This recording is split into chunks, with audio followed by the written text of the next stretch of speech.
Class B amplifier. Unlike a Class A amplifier, a Class B amplifier uses two complementary transistors, one NPN and one PNP, or one NMOS and one PMOS, to produce each output half wave. One transistor conducts half of the waveform and the other conducts the remaining half to the output. That is, half of the working time of each transistor is in the active area and the other half is in the off area.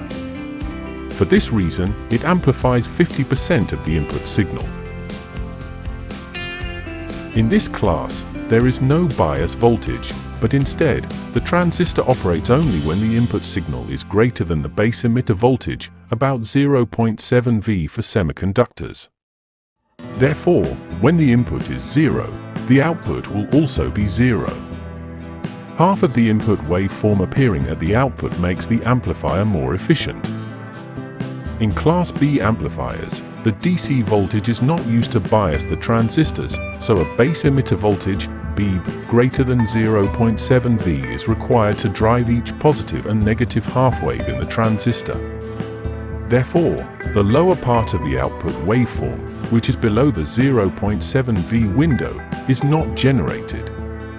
Because of this, there will be a distortion region where when one transistor turns off, it takes some time for the next transistor to turn on. As a result, a small part of the output waveform is at 0 voltage, which is distorted. This distortion is called crossover distortion.